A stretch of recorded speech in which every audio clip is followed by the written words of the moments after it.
Unti-unting bumungad sa mga kortina ng bintana ang sinag ng araw, dahan-dahang gumigising sa diwa ni Rosario. Marahang minulat ang mga mata, bahagyang malabo ang paningin bago tuluyang luminaw.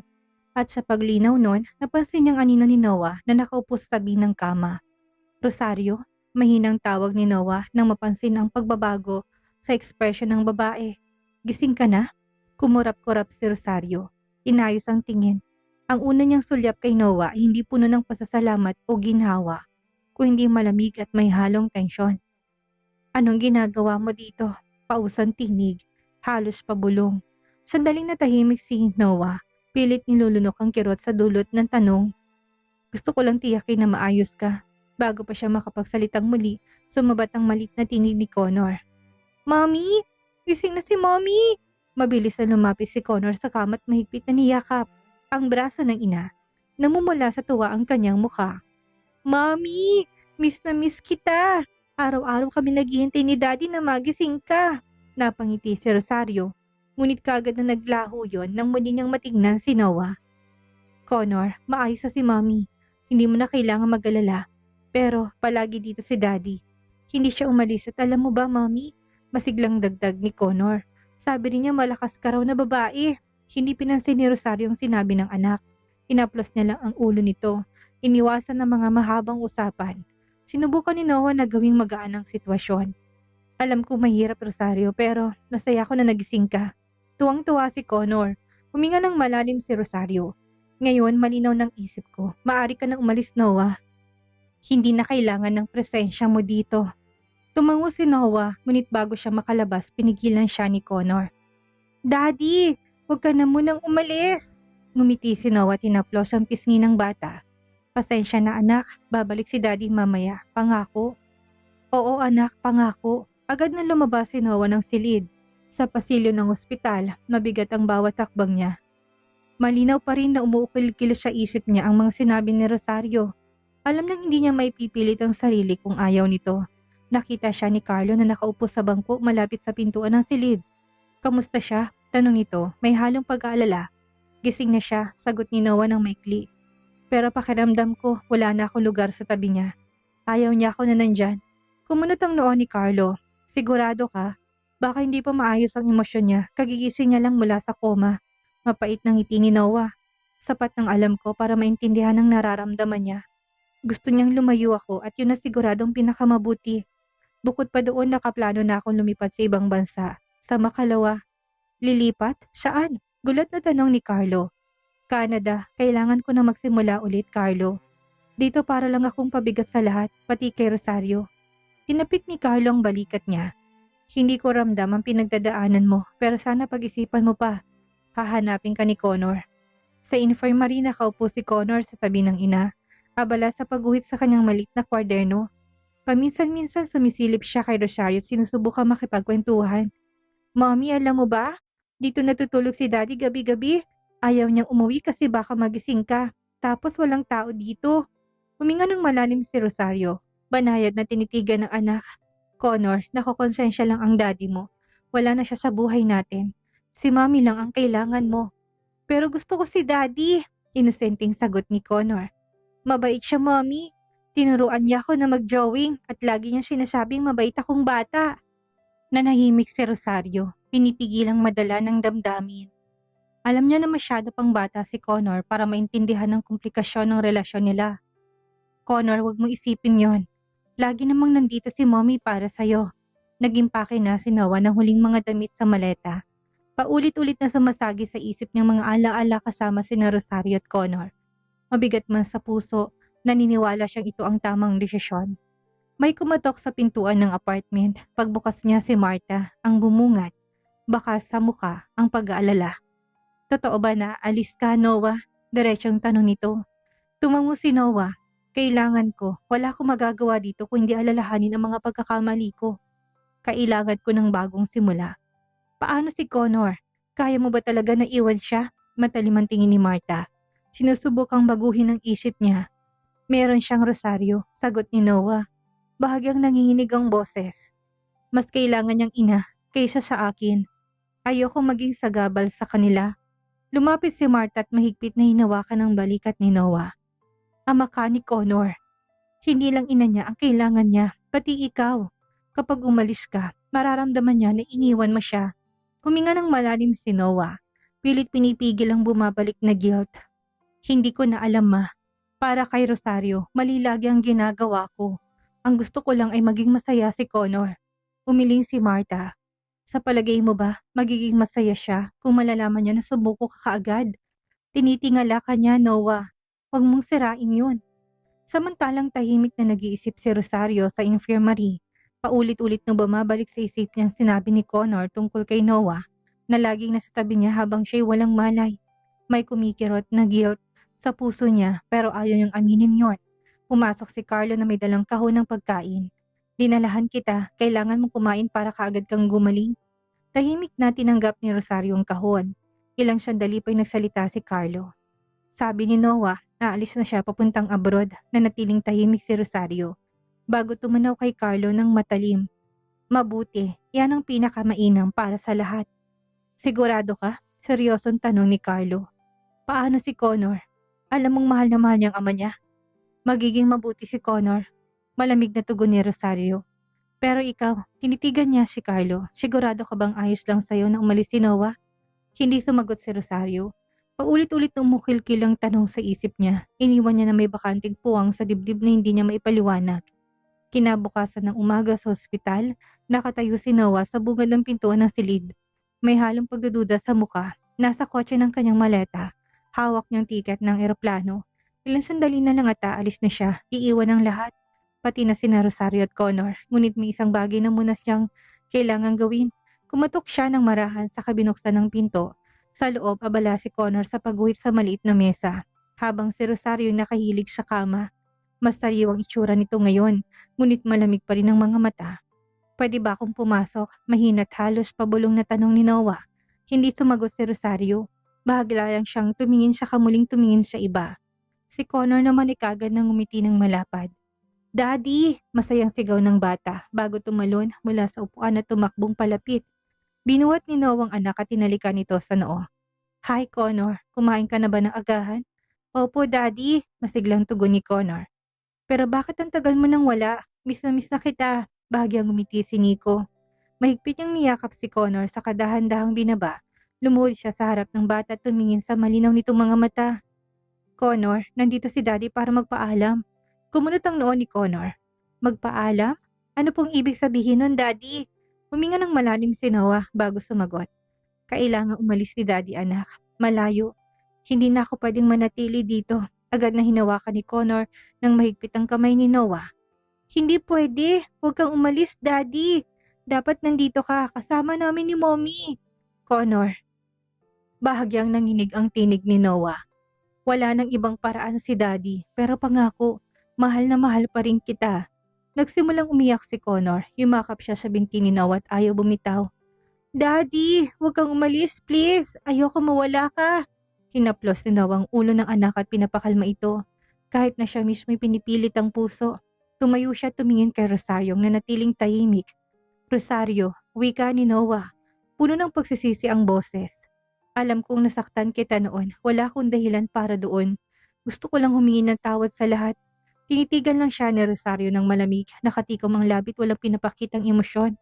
Yumuko si Noah. Alam kong hindi nito maayos ang lahat pero gusto ko lang malaman mo na talagang nagsisisi ako. Lumingon na siya para umalis. Ngunit lalong lumakas ang iyak ni Connor. Mommy, wag mong hayaang umalis si Daddy. Pagsusumamo ng bata habang hinilang braso ni Rosario.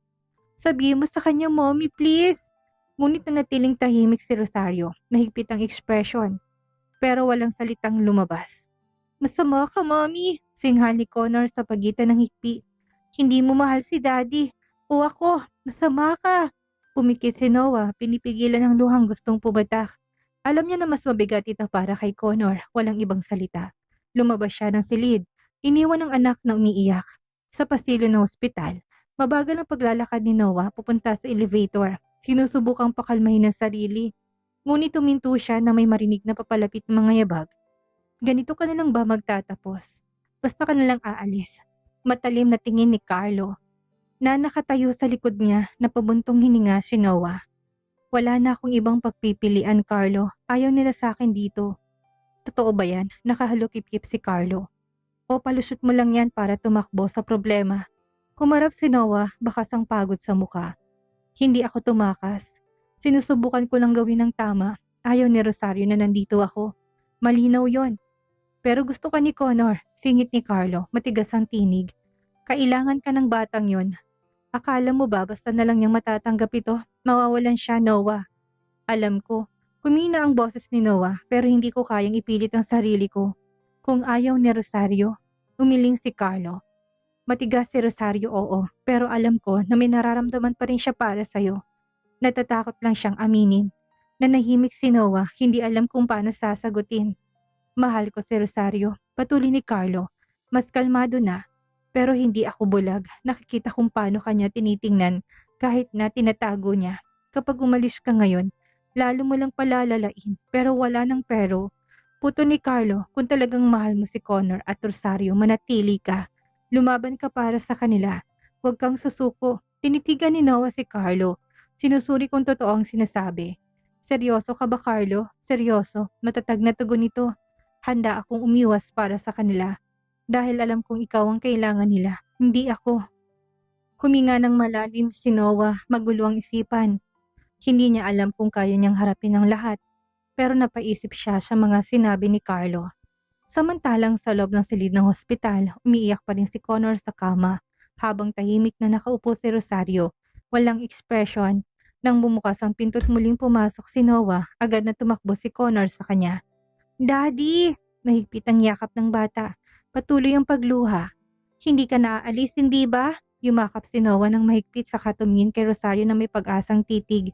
Hindi ako aalis kung gusto mong manatili ako, Rosario. Sa'yo ang desisyon. Ibinaling ni Rosario ang tingin sa sahig, iniwasan mga mata ni Noah. Nagulong kanyang damdamin, ngunit hindi niya alam kung paano ilalabas ang tunay na nararamdaman. Rosario, sabi ni Carlo mula sa pinto. Para kay Connor, pag-isipan mo ulit.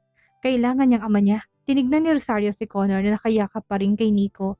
Kitang-kitang kasiyang matagal na niyang hindi nakita sa anak.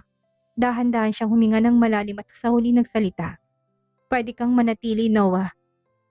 Para kay Connor, sumilay ang banayad ng ngiti sa labi ni Noah. Alam niyang hindi pa itong wakas ang lahat ng problema, pero ito ay isang panibagong simula. Kaya, pinapatawad mo na ako, Rosario? Tanong ni Noah. Gusto lang makasiguro. Oo, Noah, pinapatawad na kita. Sagot ni Rosario na may ngiti. Para kay Connor. Sinantabi ni Rosario ang kanyang pride. Para kay Connor, handa siyang magsimulang muli. Kasama si Noah. Tinitigan ni Rosario si Noah na may tinging mahirap basahin. Mahimbing na natutulog si Connor sa kanyang maliit na kama. Matapos mapagod sa pag-iyak. Ngayon silang dalawa na lang ang nasa silid at mabigat ang atmosfera. May gusto ko linawin, sa wakas ay nagsalita si Rosario. Malamig ang kanyang tinig. Iba sa dati. Mula sa may bintana, lumingon si Noah. Ano yun, Rosario? Huminga ng malalim si Rosario. Yung sinabi ko kanina, tungkol sa pagpapatawad sa'yo, hindi yun lubos na totoo. Napakunot ang noo ni Noah habang nakatingin sa kanya. Anong ibig mo sabihin?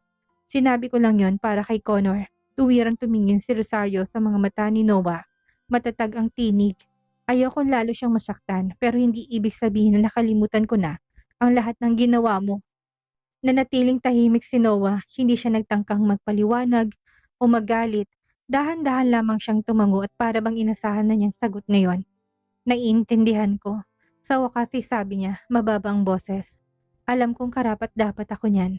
Mapait nang umiti si Rosario, may halong panunuya. Alam mo, sigurado ka ba?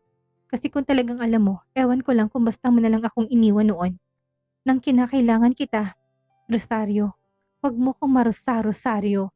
Bahagyang tumaas ang boses niya at nagsimulang mamasang kanyang mga mata. Alam mo kung gaano kahirap ang buhay ko noon.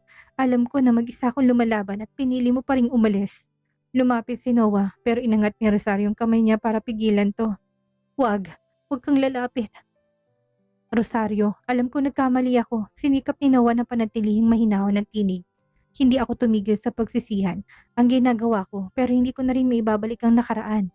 Eksakto, hindi mo na maibabalik ang nakaraan.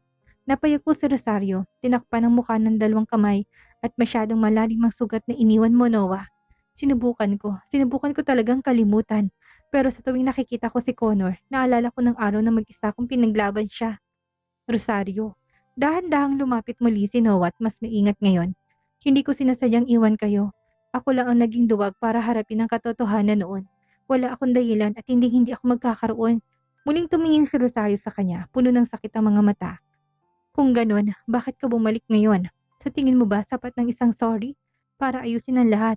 Hindi. Umiling si Noah. Alam kong hindi yon sapat. Bumalik ako para ayusin ang nakaraan. Kung para masiguro na mas magiging maayos ang kinabukasan ni Connor. Kung ibig sabihin nun, mananatili ako kahit nakamuhian mo ko'y gagawin ko. Tahimik si Rosario. Bahagyang nagyayanig ang puso niya sa sinabi ni Noah. Pero kagad din niyang pinanatag ang sarili. Huwag mong isipin na binibigyan kita ng isa pang pagkakataon, Noah. Pinapayagan lang kita na manatili para kay Connor. Kailangan niyang ama niya at hindi ako magiging makasarili. Mapait nang umiti si Noah at tumango. Sapat na sa akin yon, hindi na ako hihingi pa. Muli siyang tiningnan ni Rosario. Mas malumanay ngayon. Sana nga magbago ka na, Noah. Huwag mong saktan si Connor tulad ng ginawa mo sa akin noon. Pangako, mariing sagot ni Noah. Patutunayan kung kaya ko maging amang nararapat sa kanya. Bahagyang tumango si Rosario, bagamat puno pa rin ng pag-alinlangan ang kanyang puso, pinili niyang bigyan si Noah ng pagkakataon na patunayan ang kanyang mga salita. Sige, mahina niyang wika. Pero tandaan mo, Noah, hindi na tungkol sa atin ito. Tungkol na lang kay Connor. Yumuko si Noah at bilang paggalang sa naging pasya ni Rosario. Alam niyang mahaba-haba at mahirap ang magiging paglalakbay niya para muling makuhang tiwala nito. Ngunit tanda siyang harapin ang lahat para kay Connor at para sa munting pag-asang natitira. Pero paano kung hilingin ni Connor na tumira tayo sa isang bahay? Tanong ni Noah kalaunan. Total sa isang bahay pa rin naman tayo titira. Magkukunwari tayong mag-asawa.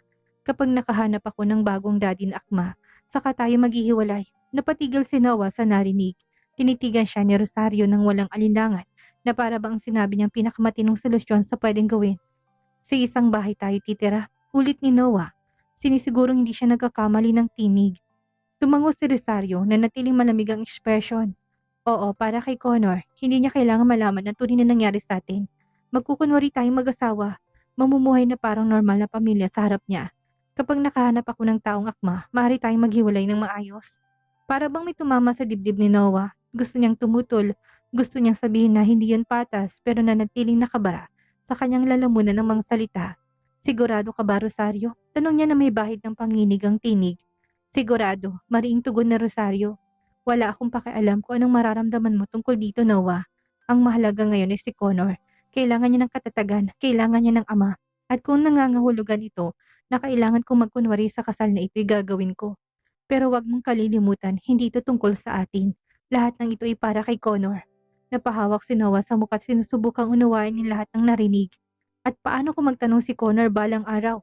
Paano kung mapansin niya na may mali? Ipapaliwanag ko, marinang tono ni Rosario.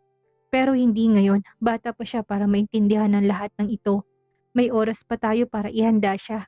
At kung makahanap ka ng taong akma, ulit ni Noah pinipigil ang kirot na unti-unting kumakain sa puso niya. Dahan-dahang tumango si Rosario. Kapag nakahanap ako ng tamang tao, sasabihin ko yon kay Connor ng may ingat. Hanggang sa mangyari yon, gusto ko manatili ka dito, maging ama kay Connor. Kumugot ng malalim na buntong hininga si Noah, wasak ang kalooban niya, ngunit alam niya na hindi naman mali si Rosario. Si Connor ang pinakamahalaga ngayon. Kung kailangan niyang pigilan ng sarili at magpanggap, gagawin niya yon. Sige, sa wakas ay sabi ni Noah, halos pabulong. Mananatili ako. Magkukunwari ako. Bahagyang nagulat si Rosario sama mabilis sa pagsang-ay ni Noah. Pero wala siyang ipinakitang emosyon maliban sa maikling tango. Mabuti, magtatakda tayo ng mga patakaran sa bahay. Sa guest room ka matutulog, ako sa master's bedroom. Mag-usap lang tayo kapag kasama natin si Connor.